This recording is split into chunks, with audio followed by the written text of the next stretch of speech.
Hello and welcome to this webinar with myself, Daniel Watson of Vertec IT Services, and our special guest, Detective Alex from the New Zealand Police Force. We're going to talk to you, well, I'm basically going to interview Alex on protecting yourself from cybercrime and from his perspective in New Zealand Police. First up, well, let's get into some introductions. Alex, you there, mate? Yeah, mate, how's it going? Good, good. Well, tell us about yourself. How did you get into the police force, and give yourself a bit of a potted history?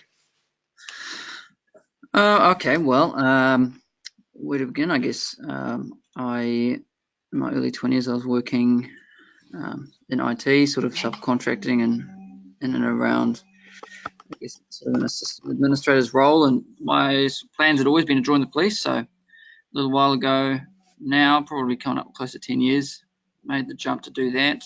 Kept my IT stuff along the side and joined the police like everybody else does. Went to college, spent 6 months down in Wellington, did the training, and popped back out the other end somehow on the front line in a uniform. From there, I did the range of uniform roles, frontline and traffic on the motorways and in the district. And from there, I popped into some community roles, and then made the jump. I always knew I was going to go that way, and decided I would pursue a career pathway in the CIB and did my detective training, which I did. And once I completed that, I moved through various roles within that branch. So I did general inquiries, working serious crime, and that involves pretty much everything above a certain threshold, from serious assaults up to homicide and sexual offending, and work in organised crime and a bunch of other things. And then I've now work for the National Criminal Investigation Group on a whole bunch of different things. And here we are. Cool. What do you enjoy most about working in your current role? I really enjoy getting really stuck into an investigation and pretty much grabbing a thread and unraveling the entire thing. Sort of starting from a little bit of information and then building a bigger picture, which then eventually is quite satisfying when the whole puzzle starts to fall together. And then from start to finish, it gets quite exhilarating. Then when it comes to crunch time and targeting people and offenders, and pretty much building a picture for them, their evidential picture, and then turning the key on them, locking them up, and the thrill of the chase, all the stuff that you can join the police for. I imagine that must be very satisfying. Yeah, it's really good. It's a lot of fun. Have you had any high moments or like proudest accomplishments within the police force you'd like to share with us? Not that I can think off the top of my head any sort of big moments. There's been plenty of high profile files I've worked on, I guess, but it's all intermingled with moments that can be extremely frustrating as well. But you get good wins, and then you get some really bad days as well. So not anything I can think off the top of my head, no. Righto, we'll move along. Just at this point, people, if you do have a question that you'd love to ask Alex, if you're joined through the web portal, then you should be able to, down the bottom of your window that's popped up, enter in a chat question, or and we'll make an attempt to get through questions at the end of the day. All right, so I'll just move on to the next page. So let's just go through, because here's some of the common questions that that came up when we were talking about cybercrime and what people were interested in finding out from you. So how is cybercrime different from like regular, Joe Blogg's crime in your perspective? I guess the answer to that is it's not really. Cybercrime is it's crime facilitated through the use of the internet and technology. And at the end of the day, it's no different to if you were to go down the road and do a burglary for the purpose of getting money or getting property to sell to get money, or whatever your intents might be. It's exactly the same psychology behind offending in cybercrime. Cybercrime is just a word we give to offending conducted through the internet or via the internet. Of course, there are different things involved with cybercrime, just given the nature of it and the way it's conducted. But ultimately, the differentiation is it's not huge. It's still crime overall. It's still offending. What do you? Okay, so I'm sure people have their own idea in their head about what a cyber criminal is, but what do you see from your point of view? Who are doing these kind of things? The term cyber criminal is generally conjures up thoughts of well, for want of a better word, a nerdy person sitting in a dark room with a screen of code flying up past them that resembles something like out of the Matrix. It's a stereotype, and it's not true. There's a range of people that get involved in cybercrime, and they start from the individual person right up to completely organized groups. And I'm sure we've heard of people like Anonymous. They're probably the most high-profile group, and they are cyber criminals. And then there's also people who just give it a go themselves and they operate on their own. But basically, the psychology operates exactly the same way. So especially if you're talking about an organized group of people, you'll have a group that has every type of personality in there. You'll have the people who are advanced technically. You might have the people who, and those might be the people who script and write malware or code or are security specialists. They know they've done further study at uni, and they might be very white collar individuals in the community, but have a very advanced knowledge about information security. And then you'll have the people that I would call social engineers, and they might be very charismatic people that are very at home talking to others, even out in public. And then you'll have people like the researchers who will go through all open source research information available and pull every single bit together and basically profile and put a picture about their targets together. And then it's like with anything, you need the right people, the right skill sets in a group to be able to achieve a result, and they all work together. But that's absolutely no different to any other organized criminal group, whether it's a outlaw motorcycle gang or a different type of gang. You always have the experts, the people who are charismatic, who want to talk to others, the foot soldiers, all that kind of stuff. So it really, you could apply the label of cyber criminal to anybody at all. You wouldn't really be able to differentiate when you looked at them. Right. They're not going to show up as obvious as, say, the A team in a modified van. No, that would be fantastic if they did, but no, unfortunately they don't. It would make your job a lot easier. Oh yeah, great. And quite hilarious too. Yeah. A cabbage cannon. Yeah. Hey, so from your perspective, I keep on saying that. Okay, so I'm asking this as a bit of a patsy question, but all right. So, is there a rise in cybercrime? Yeah. I would say yes. Training. Yeah. And just so everybody knows, why is that? Well, it's the prevalence of technology becoming part of the mainstream, really, isn't it? The generations are moving on now where you have entire generations that don't know what it was like to exist without a smartphone or an internet-enabled device. We have completely internet-enabled houses, from your fridge to your microwave to your phone to your TV. Everything's connected to the internet.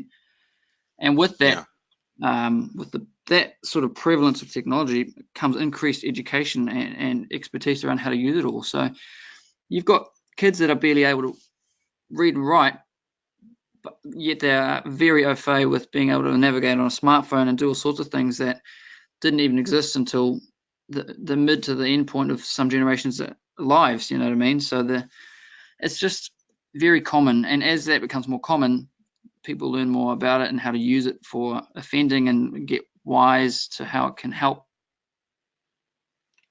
them and facilitate what they want to do, and then they give it a go. Why would yeah? I was just thinking, like, from if you're kind of the bent of like going for an opportunity. I imagine a lot of crime takes place in that level of I could do it and I could get away with it. You know, like with cybercrime, would it be reasonable to say that it's got a low cost of entry and the chances of getting caught is actually rather low? For sure. I would 100% agree with that. It's very minimal investment in terms of risk to the individual or the group, with a potential really high reward return. And that is because the nature of cybercrime, not only is it hard to investigate and track back, but if done properly with someone who knows a thing or two, they can completely anonymize themselves, or at least almost completely anonymize themselves, and make it extremely difficult to track down. And it's because it's a growing trend, and it's not as mainstream as people, or I'll rephrase that, because it's not regarded as big of a problem as it is. It's not the resources put into it to proactively mitigate it, in our country at least, yet, if that makes sense. Yeah, I think there's probably a bit of awareness that it's all still very new, but realistically, you can't rely upon other people to protect you. You kind of have to take a grip of things and do it yourself, right? Exactly. You need to take a proactive approach to it and take steps to prevent yourself from becoming a victim in the first place, which is, everybody needs to do that part. Which is why I do these webinars, because education is probably the primary thing. If people don't know that there is an issue, then they can't do anything about it. So yes, exactly. what kind of scams are you seeing, individuals and businesses come a cropper of? Oh, there's all sorts, really. I mean, you only need to punch into Google to find the most common ones happening at any given time, but they range. You've got simple things like romance scams, ransomware, right through to multifaceted targeting from organized online groups, targeting businesses for various reasons. It might be financial gain, might be politically or economically motivated, and it could be through gain, or could just be for disruption. It ranges quite widely. Can you dig into the romance scam? Explain that, because I think there has been some pretty high profile people who've run afoul of that, people that you'd probably not expect to, be duped. Yeah. The romance scam is an interesting one because it actually relies on people skills, interpersonal skills, and a lot of people don't regard that as a sort of an offence or a criminal activity almost. They put it in between the grey area between this is okay to it annoys me and I've been duped, but they don't quite equate it to they've been offended against. And what it is effectively a group of people will target another person. It could be a group of people, it could be an individual, but most of the time it's actually a group of people overseas that will be targeting one individual, and it'll generally be a person who's at risk. Elderly people get targeted quite a bit, and sometimes people who are going through tough times in life or in bad situations get targeted, and they basically manipulate them and engage almost in an online relationship. And they learn enough information about them to know what to say to get the hooks into them, and then they'll strike up that conversation and then basically string them along. And some of these scams, they can last a really long time. I mean, they are protracted and drawn out, really, really invested.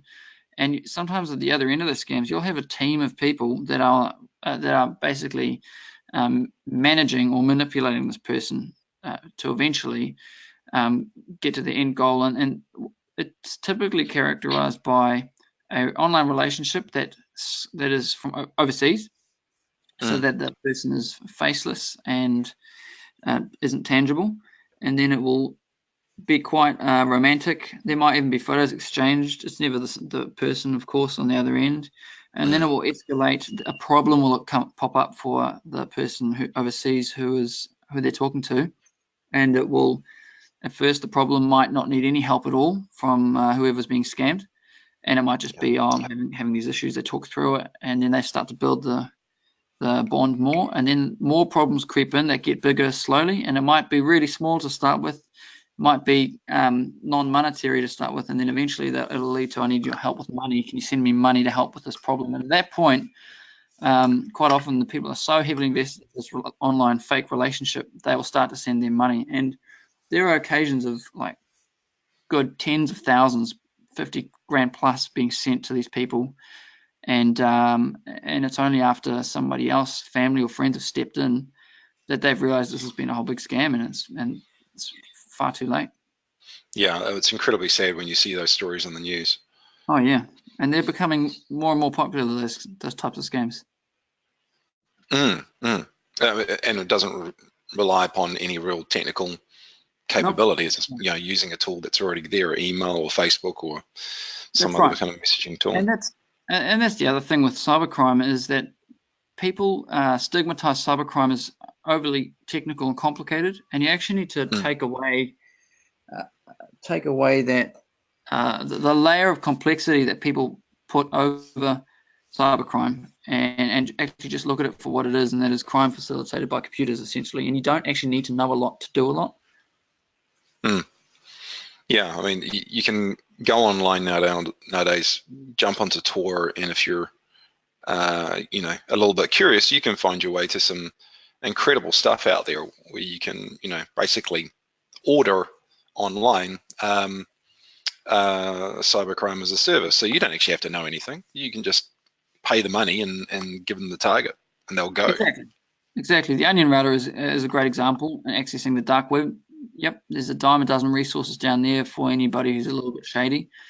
But also, the education is out there. It's open source and it's free. You can go to any online university or sort of education website, and they will have some pretty sophisticated and advanced courses that you can do for free or at a very minimal cost to legitimately school yourself up on how to use these pieces of software or pieces of kit.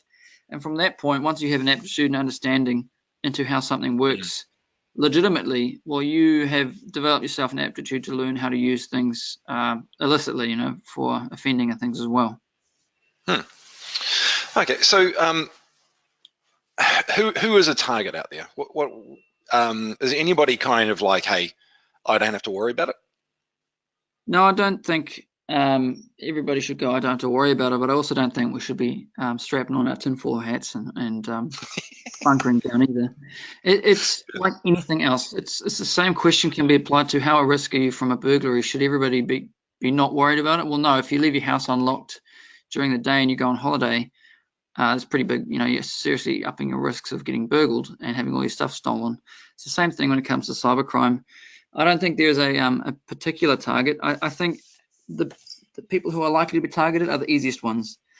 The people who are well out there, maybe organizations that are very active, but then also have extremely poor operational security around their processes and systems. Maybe they deal with information. Information is a very valuable commodity on the internet. Maybe they deal with finances or money, and they haven't invested in a proper security setup. I would say just as much as businesses can be targets, so can individuals, and they do it through targeted approaches or shotgun approaches. And what I mean by that is far and wide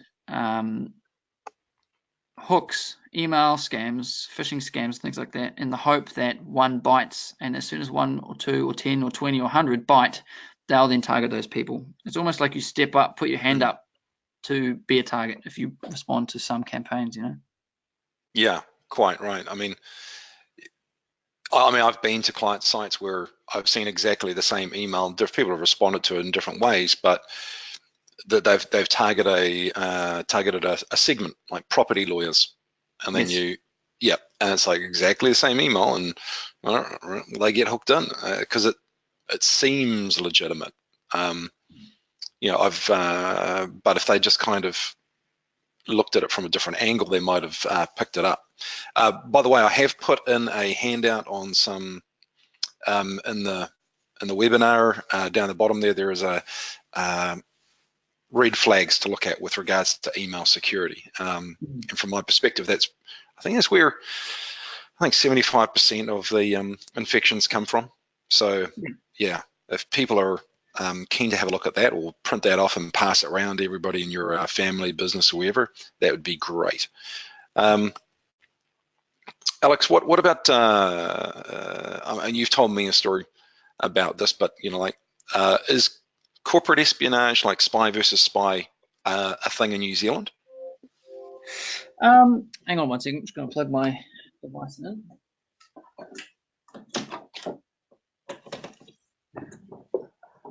Hard for me to answer that. I would say highly likely. It's one of those things where it's a little bit like what movies are made out of, but it happens all around the world, and you only need to go as far as looking at documentaries.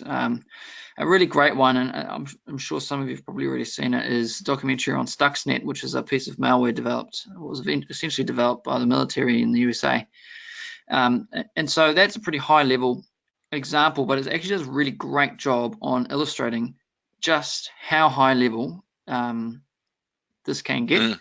And sometimes there are documentaries that don't get it, or even things in the media that don't get it too wrong. I think the problem with the media and things like that is they oversimplify sometimes what it is. They think, oh, you spend 10 minutes targeting someone and boom, 10 minutes later, they're in the door and they're breaking through imaginary firewalls and things like that. But right.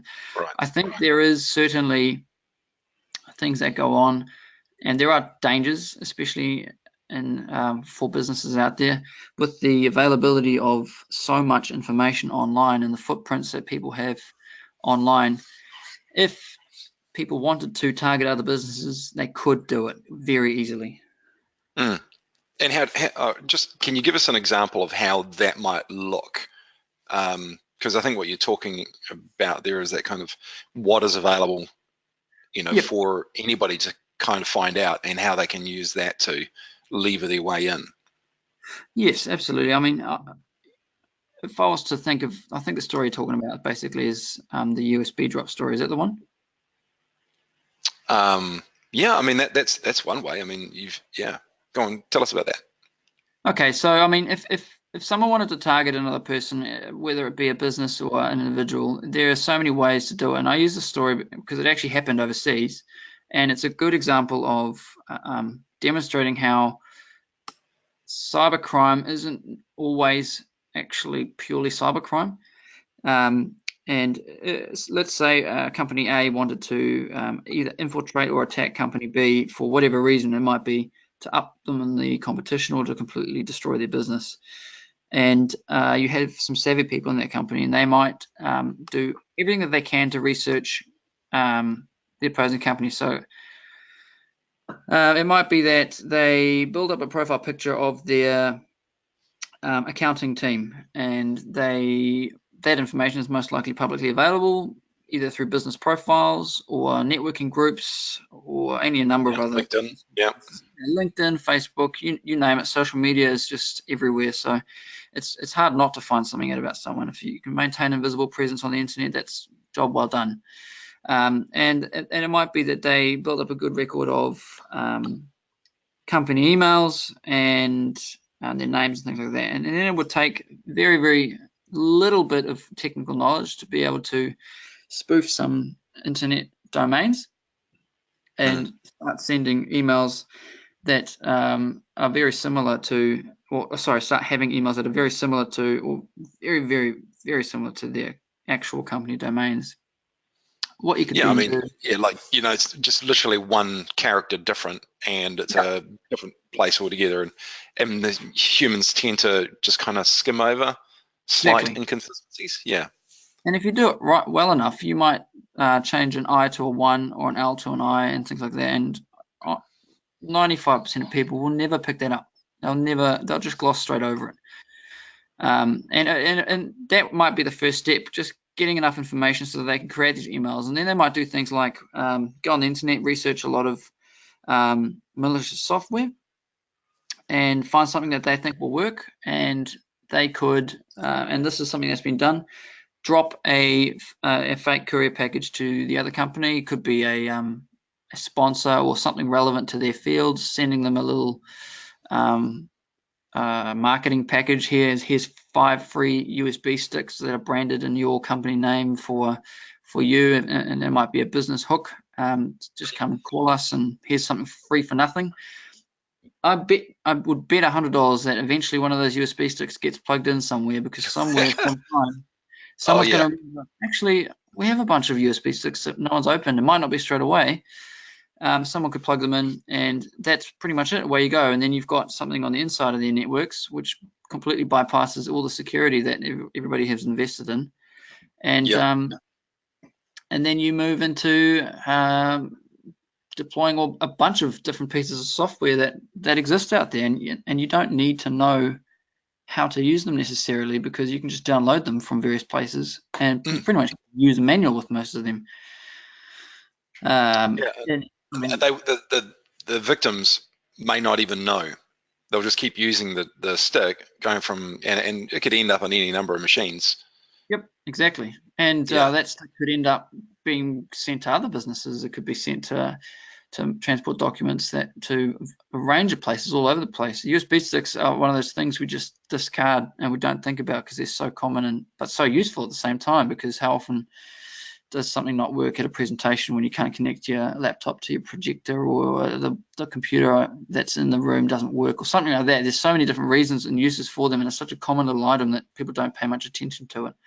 Yeah. And overseas, this actually happened where, and it's documented, where it was basically made to look like a courier had dropped a pack of USB sticks and it had no return address on it. And this big pack, I think it was like 100 USB sticks, every single one of them had been infected, and all were sealed, looked brand new, and they sat in a utility closet for about 6 months, and hoping someone would claim for them. No one ever did, and eventually this is exactly what happened. Someone went, actually, I know where there's a whole bunch of USB sticks, I'll just come grab one, and that was it. I only took one, and away you go. Yeah, game over. Yep. Wow. And that's I guess that we're talking in the realms of semi-fiction. That's pretty involved, and I can't think of anything that's happened in New Zealand along those lines. But it's a good example of how you don't actually need a lot of technical knowledge to be able to pull these things off. Yeah, it's amazing. Are you I know you can't tell us really anything about investigations that might be ongoing because of your operational security requirements, but is there anything you can any examples of that you can share with us from New Zealand environment? Yeah, I can think of one that's I can leave it very generic, but it's quite terrifying, because it started off as a simple romance scam, and it basically developed into a complete overtake of someone's life, where someone fell into a relationship with someone overseas. I forget where exactly overseas, and this went on for some time, I think over a year. And eventually the relationship fell apart for some reason, and it was called off from our end in New Zealand. And the person on the other end, it sort of turned from a sort of romance scam to an infatuation. It almost went, I think, beyond what it was supposed to be. And anyway, this person, unlike the other story where there was not a lot of technical knowledge required, was extremely savvy, and managed to over the 12 months or 2 years, however many years it was, talking to this person, build up a complete intelligence profile of this person. I'm talking every single thing you'd want to know about a person, everything, like passwords, email addresses, relatives, dead relatives, friends, their details, their emails, because when you're in a relationship with someone, or at least you think you're in a relationship with someone, you tend to share most, if not everything, with them.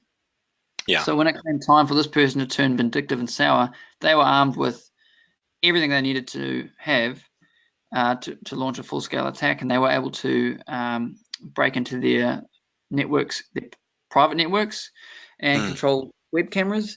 They were able to break into their work networks and control CCTV. And it got to the point where blackmail and harassment was getting so severe, photos were turning up in the mail of this person going to and from their work address from the work CCTV cameras, and it was coming from overseas. And I mean, that is a terrifying experience. Oh, could you imagine being that person? No, I can't. I You can't you could drive a you tornado. could never feel safe, you know, Yes, even in your own exactly. home.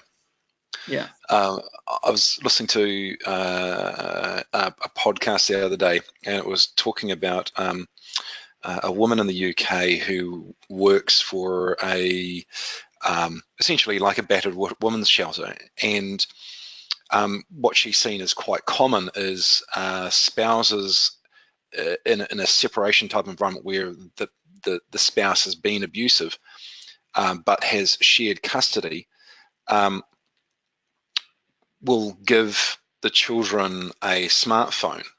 You know, it seems like all right, an innocent enough gift, but the smartphone has like a LoJack utility on it, like it has a rootkit on it that enables the offender to be able to listen in on telephone calls. Like if that child gets a telephone call from the mother, Yeah. they get a call notification that they can listen to it. They can enable the microphone at any time. They can enable the camera at any time, and you're essentially using that child's access to their own parent as against them. It's like, God, could you imagine if the Nazis had that kind of power? Oh, I know. It's a crazy world to think that the small things that we have in our hands, 50% of the day, have the ability to be pretty much a window into our complete lives, and they do. I mean, our phones are just as much targets as anything else, and that's pretty nasty. That's pretty vindictive. But yeah, that takes zero technical knowledge. That's literally an app download, and it's not hard to jailbreak a phone. Yeah, and if somebody has the motivation, then you know sometimes there was no link, no end to the That's links that right. they will go to. I'll give you another example. Again, it happened overseas, and I think this was in the UK. You have to forgive me, I can't remember what the bank was, but a great example of a team of people who were very good interpersonally, very great sort of charismatic salespeople, very good at acting, and they targeted a very major bank and basically formulated a plan that they would they went into a bank, two of them, and when they profiled the bank, figured out when the busiest time of the day was. They even did things like use the bank and at other branches under different names and things like that to get an idea of their systems. And then, as far as I remember, profiled the person they were going to talk to. So they came in at a time when everything was humming along very nicely. Knocked on the door dressed as IT pros. They'd figured out who the IT company was for the bank, dressed in the same kit. Knocked on the door. Hey, look, workstation XYZ needs. We had a call, a service ticket from so and so. XYZ station needs a quick fix. These problems have been reported. The teller, why would they think anything otherwise? Sitting at the machine going, oh, okay, well, IT's coming in. They've got to do their thing. They were underneath the desk for probably about 5 minutes. They said, thank you very much, replaced what we needed to do. That support ticket's going to be closed very shortly. While that was happening, the teller called up her boss and said, hey, look, just FYI, the IT are here doing their thing. The boss went, well, I'm flat out very busy doing, if they're there, then it must be all good. And everybody just kind of just rolled with it. And these guys confidently strolled in and strolled back out. Well, you can imagine the surprise of the bank manager when he's woken up at 3 a.m. by the big bosses, wherever they might sit, asking why money was being consistently drained out of this particular teller's account at 3 a.m. And because they had installed a little device at the back of the computer that effectively just mirrored the display of the teller. So therefore the computer the endpoint system would never pick anything up because it never needed to. And all they were doing was simply watching this lady input her password and username and how to use the banking software for the last day. And then they just used it as she would. Amazing. I think they managed to do that successfully a couple of times until they were eventually caught because some teller challenged them saying, no, you're not the real deal. And the police, and then they were locked up, and that's how they sort of followed the breadcrumbs back to those investigations. That was lucky. Yeah.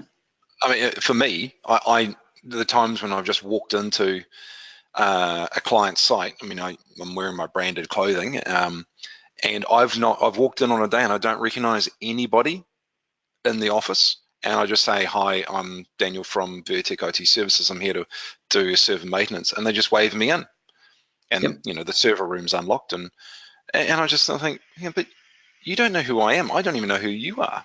Well, you don't even really. It's like a hard hat, a clipboard, and a fluoro vest will get you into almost any site as well. Because you just claim that you're so and so checking out, doing some surveying, and can you allow me upstairs to have a look at such and such? People do. They go, oh yeah, okay, that must be about right. So I mean, that's a real simple thing. Is actually empower your employees to actually say, hey, who are you, and verify. Because if you have physical access, to any piece of kit, that bypasses almost every single security feature that you can get out there, unless you've been quite anal about it. Right, so I'll just move on to the next page. From like, hey, actually, no, I've got some other questions, right? Because something that you talked about there before is like, look, if you happen to know someone, and this might be valuable for the audience, if you know somebody who has perhaps exhibiting some signs of maybe they're in like a romance scam, or they're in a relationship which is not potentially healthy or is unusual, is there any kind of resources that you would recommend to people in that situation? There are, so I would say there's a plethora of online resources that you can use to identify things like romance scams. But the main thing, if you identify someone like a family member or a loved one, and you think that they might be in a scam like that, the first port of call would be to talk to them about it. But bearing in mind, the last thing you want to do is have them withdraw, disappear, and start to do whatever they're doing quietly, so that they don't exhibit that anymore. Following that, there's nothing wrong with reporting it, and there's nothing wrong with taking your own steps to raise concern with other people. And ultimately, the more people that wrap around someone who's at risk in any situation, it's not just for cybercrime, the more people that are there to support and help them, the better. And it's one of those things where we're very good at wanting to support someone, and then that person might turn around and go, tell you to stuff off. And then we go, oh, well, I tried. And that's it. I've done my bit. Now I can sleep easy.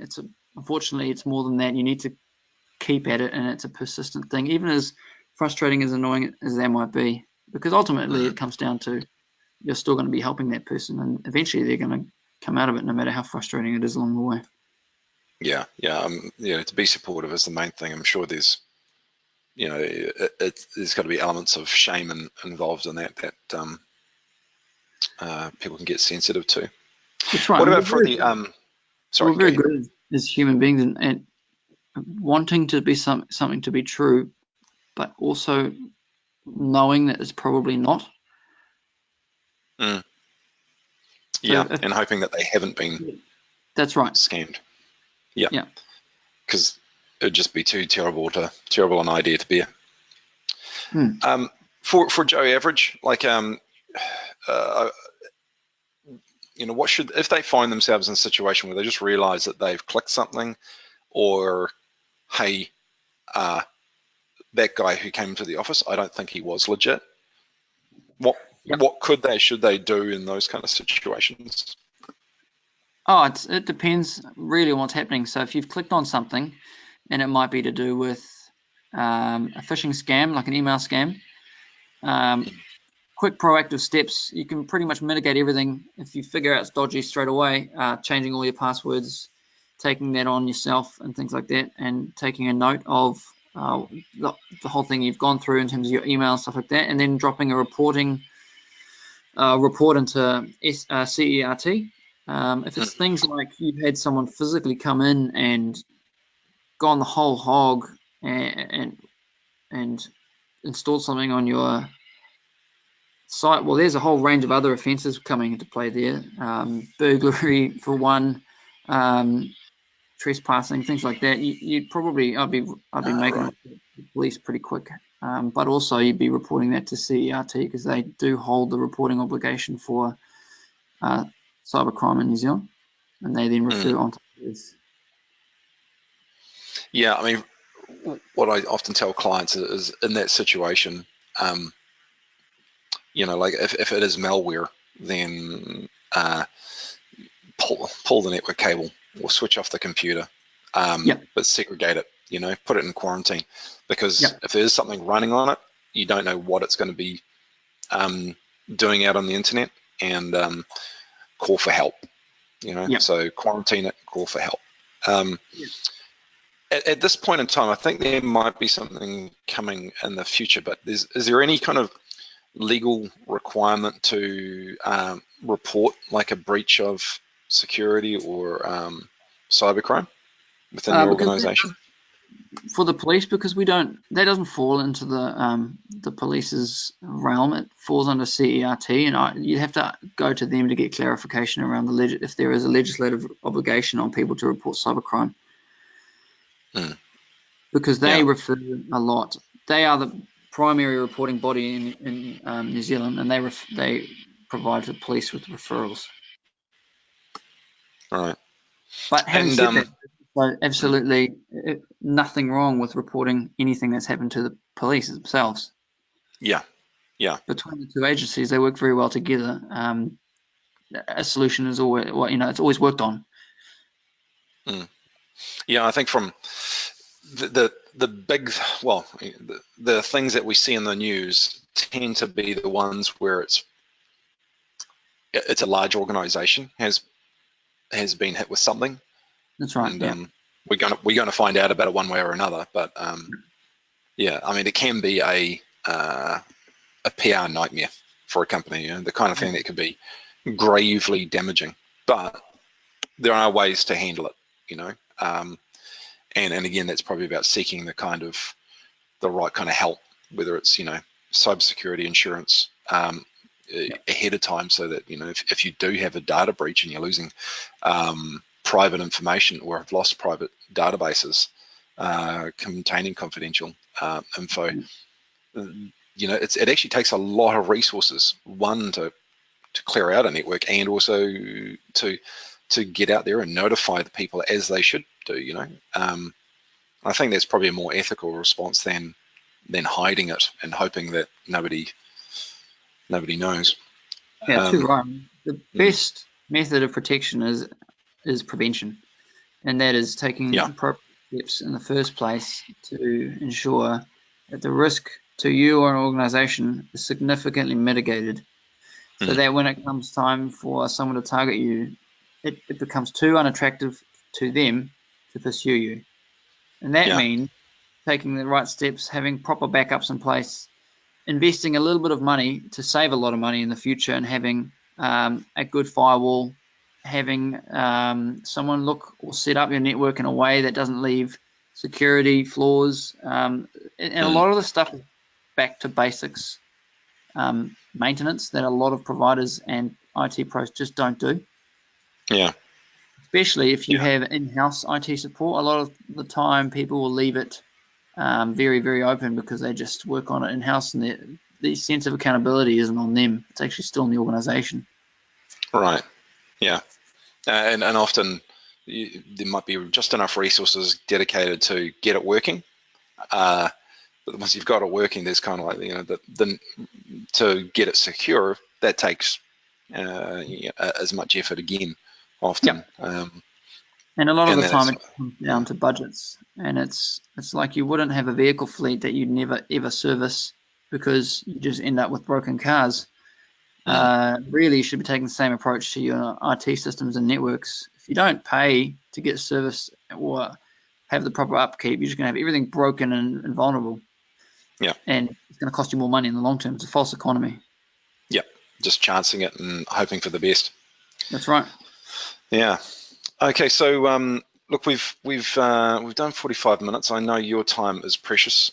You've got responsibilities out there besides talking to people like myself. Although I really do enjoy catching up with you, Alex. Um, if there's been any questions come through, I haven't seen any come up. But if anybody has any questions and they want to either put their hand up through the system there, or type in a question via the chat session, please do so now. But here at the end of this PowerPoint, here are some useful sites like haveibeenpwned.com, right? Now, where I've seen is that people tend to use the same email address and password from website to website to website to website. And this Kiwi guy has created this website, Have I Been Pwned, which is kind of a hacker speak for have I been owned? Did somebody else own your credentials? You can chuck your own email address in there, and it'll tell you if your email address has popped up in databases that can be found on the dark web, where some of these large-scale hacks have compromised thousands and thousands of account details.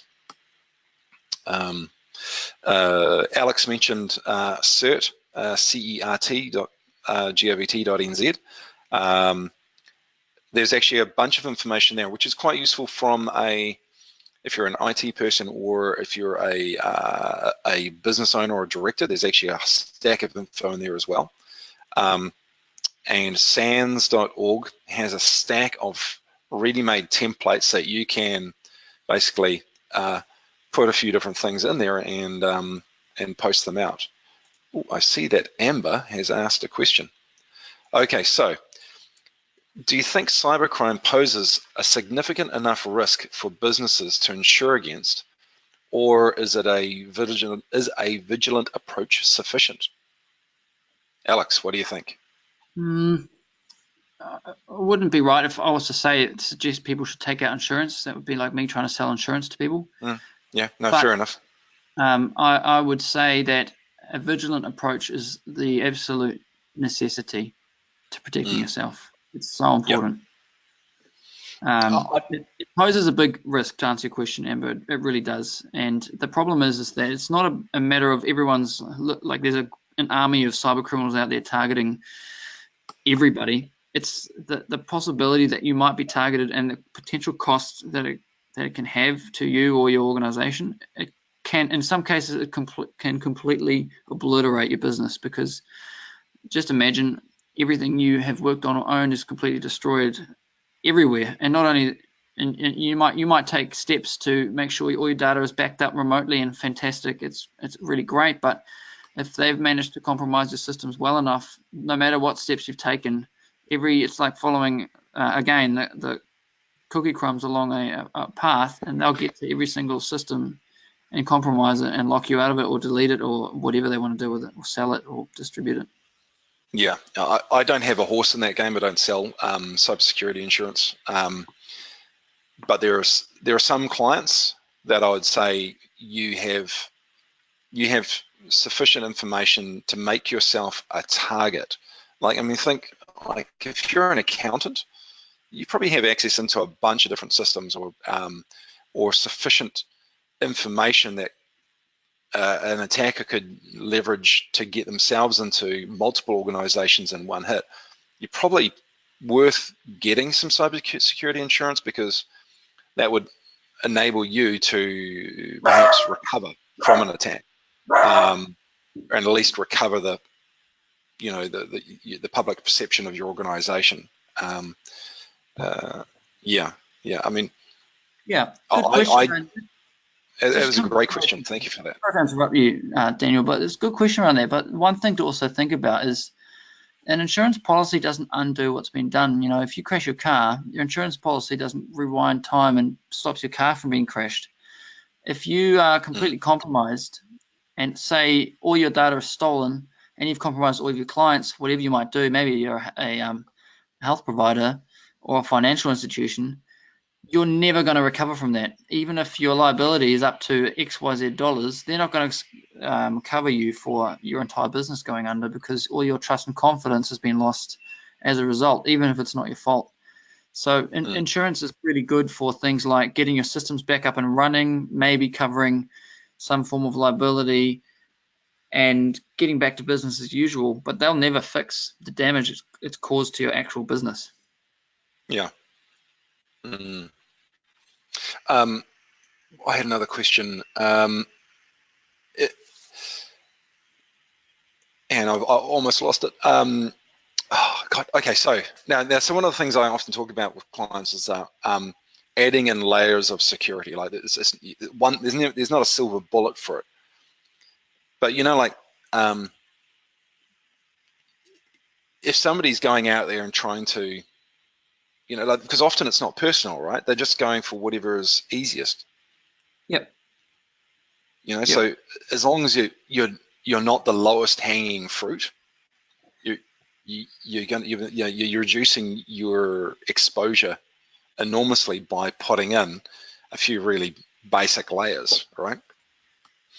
Exactly, and a little bit goes a really, really, really long way.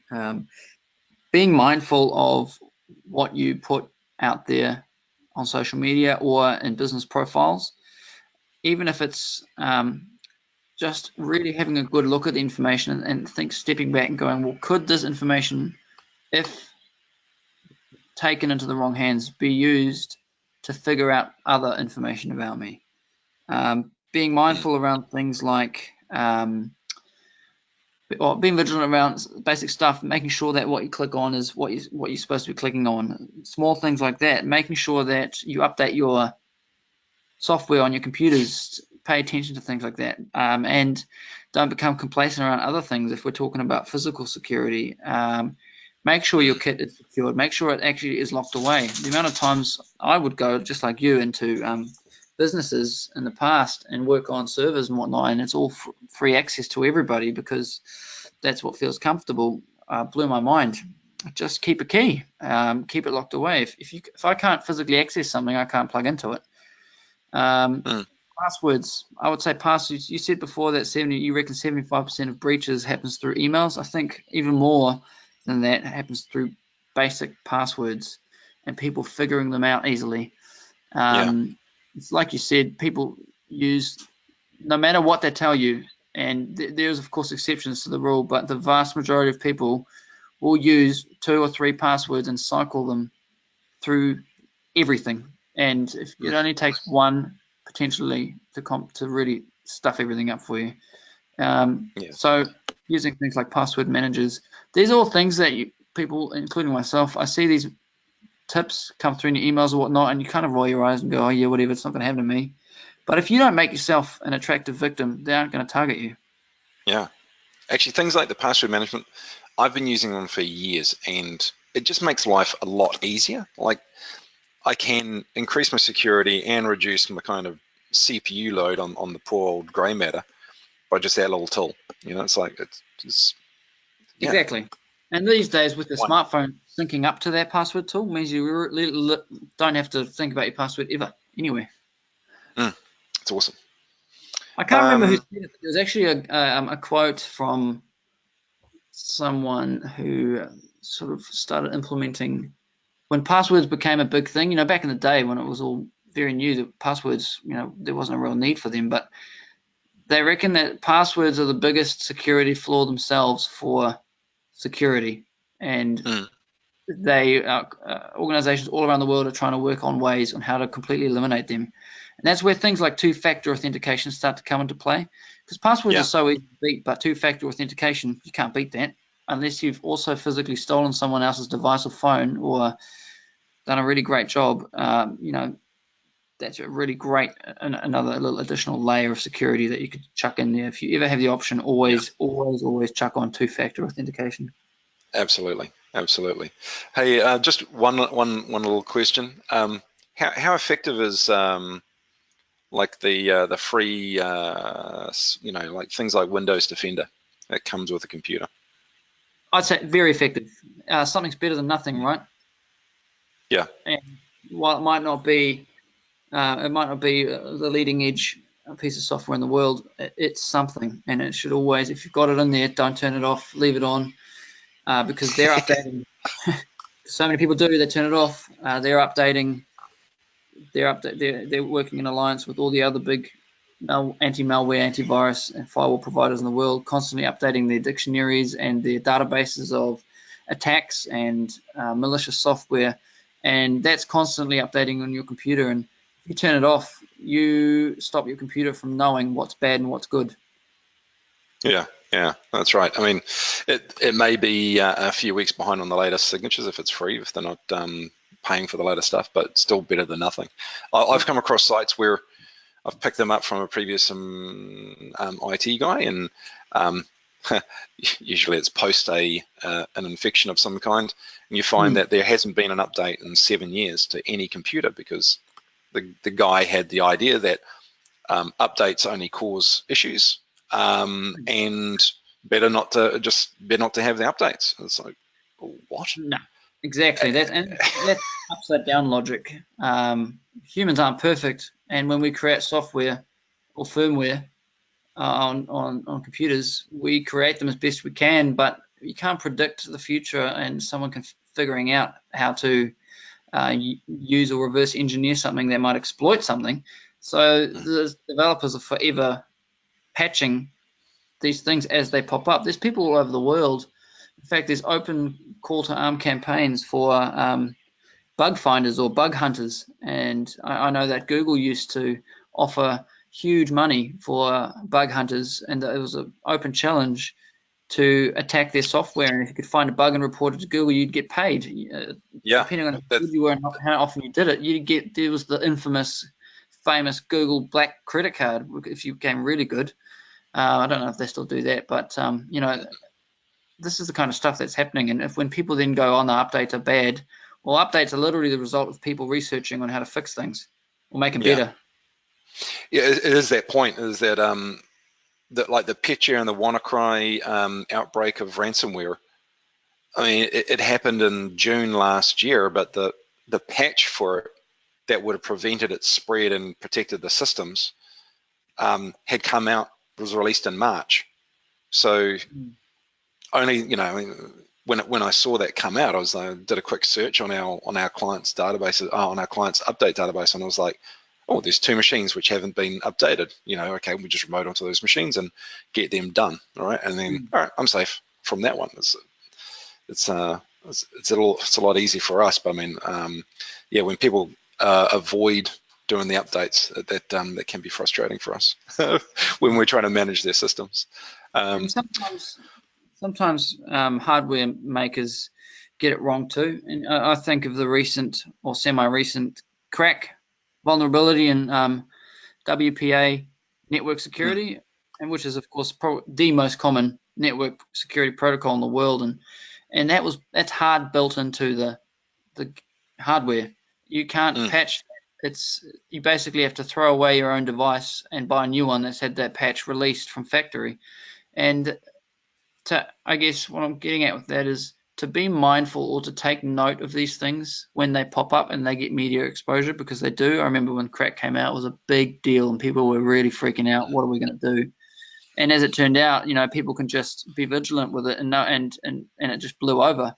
But there are these things out there, and it's just all about having an interest in it enough to educate yourself on how to be vigilant and proactive.